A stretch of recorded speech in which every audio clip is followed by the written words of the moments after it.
Halo, Assalamualaikum warahmatullahi wabarakatuh. Apa kabar semuanya? Ketemu lagi dengan saya Maharani dalam pelayanan prima dan etika pariwisata. Materi kali ini kita akan membahas mengenai etika dalam bekerja. Tentu saja setiap individu pasti akan mengalami fase bekerja. Nah, kira-kira kenapa sih kita ingin bekerja? Sebelum masuk pada bahasan tersebut, mari kita ketahui dulu apa itu etika. Etika berasal dari bahasa Latin yaitu etika yang artinya kesusilaan atau moral.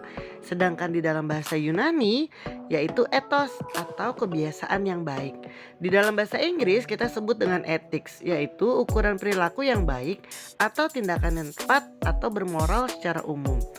Etika berarti suatu pengetahuan tentang perilaku manusia yang diukur dari kategori baik atau buruk. Etika ini sangat kita butuhkan ketika kita bekerja. Nah, permasalahannya kenapa sih kita ingin bekerja? Ternyata ada beberapa hal yang melatar belakangi seseorang bekerja. Yang utamanya adalah faktor motivasi. Motivasi bisa secara intrinsik atau ekstrinsik. Ya, artinya bisa dari dalam diri sendiri atau dari faktor luar. Faktor utama dan biasanya yang paling pertama adalah mengenai uang. Anda bekerja untuk mendapatkan uang untuk menjalankan kehidupan Anda.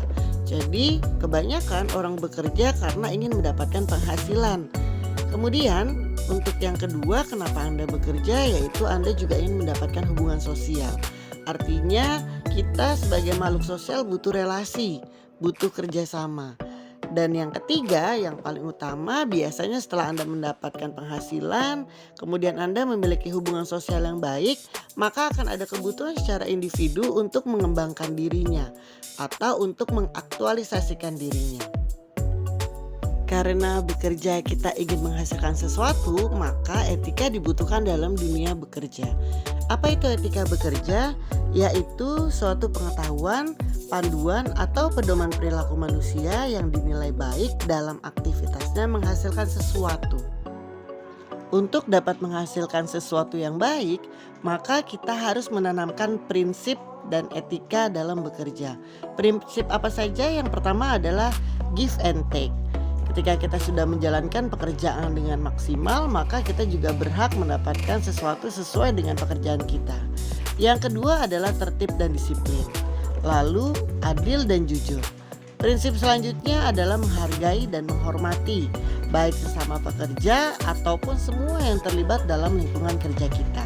Yang kelima adalah rasa memiliki seluruh aspek pekerjaan. Dengan rasa memiliki seluruh aspek pekerjaan, maka kita akan dapat mengerjakan atau menjalankan pekerjaan kita dengan maksimal. Kemudian prinsip etika kerja yang terakhir adalah pengembangan diri dan organisasi. Kita boleh mengembangkan diri kita, mengaktualisasikan diri kita, tapi tetap harus sesuai dengan etika-etika yang berlaku. Dengan menerapkan prinsip etika kerja ini, kita akan dapat merasakan manfaat-manfaat dari etika. Apa saja manfaat etika? Yang pertama adalah penghubung antar nilai. Seringkali atau tidak jarang, nilai-nilai yang berlaku pada suatu wilayah tertentu akan berbeda dengan wilayah yang lainnya.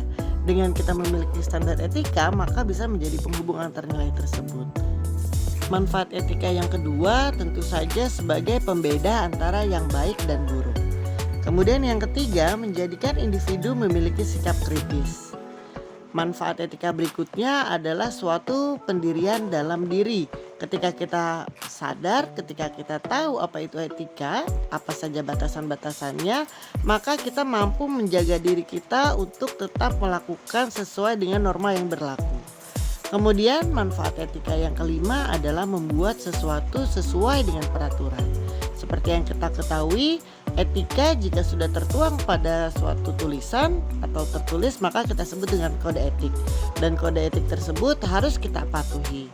Kemudian yang selanjutnya, manfaat etika adalah bentuk mengorbankan sedikit kebebasan dalam dirinya, tapi dalam artian positif ya. Dan yang terakhir, manfaat dari etika adalah dalam menentukan pendapat. Etika seseorang akan bisa kita lihat seberapa baiknya biasanya ketika pertemuan pertama. Sehingga kesan pertama itu menjadi sesuatu yang sangat penting. Bagaimana kita dapat membuat kesan pertama atau first impression yang baik? Yang pertama, kita harus menyajikan senyuman yang hangat. Siapapun yang tersenyum pasti akan disambut dengan senyuman juga. Kemudian yang kedua, jabat tangan yang erat. Di masing-masing negara biasanya memiliki ciri khas dalam berjabat tangan. Ini dapat menimbulkan kesan yang baik. Kemudian yang ketiga, tipsnya adalah hygiene yang baik. Artinya apa? Kita harus tampil secara bersih, enak dipandang, ya. Kemudian juga menampilkan kontak mata yang sepatutnya. Jangan baru pertama kali ketemu kita menundukkan pandangan kita. Ingat ya, 5 detik pertama saat kita bertemu orang itu akan selalu terekam. Maka berikan first impression yang sangat baik. Berikutnya kita akan membahas kenapa sih penting etika bisnis. Nah, pentingnya etika bisnis ini berperan penting dalam memberikan kepercayaan terhadap kelompok atau individu yang berkepentingan dengan jalannya perusahaan. Mengapa demikian? Karena di dalamnya ada responsibility, ada tentang morality, kemudian ada tentang trust, behavior, kemudian prinsip, ada relation, juga ada choice atau pilihan.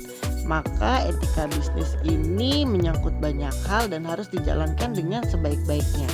Ketika sudah tidak ada kepercayaan, maka bisnis tidak akan mampu berjalan dengan baik dan lancar. Prinsip bisnis yang baik adalah bisnis yang beretika, yakni bisnis dengan kinerja unggul dan berkesinambungan, yang dijalankan dengan mentaati kaidah etika sejalan dengan hukum dan peraturan yang berlaku. Nah, penerapan etika bisnis ini ada 10 hal. Yang pertama, dibangun berdasarkan etika pribadi. Kemudian harus fair atau adil. Penerapan etika bisnis juga membutuhkan integritas serta kejujuran. Harus dapat dipercaya. Kemudian membutuhkan perencanaan bisnis yang baik serta diterapkan secara internal juga eksternal. Kemudian penerapannya juga membutuhkan keuntungan. Tentu saja kalau kita berbicara tentang bisnis, maka kita akan berbicara tentang profit. Juga harus didasarkan pada nilai dan yang utama dimulai dari pimpinan yang nantinya akan diikuti oleh bawahannya. Oke, demikian materi untuk kali ini. Next, kita akan membahas tentang etika bisnis dalam era globalisasi. Kita akan tahu peran dan manfaat etika dalam era globalisasi, kemudian etika bisnis yang harus diterapkan di era globalisasi, dan yang terakhir etika bisnis dalam persaingan. Terima kasih. Jangan lupa dibantu like, subscribe, dan komen ya. Sampai ketemu lagi. Wassalamualaikum warahmatullahi wabarakatuh. Bye.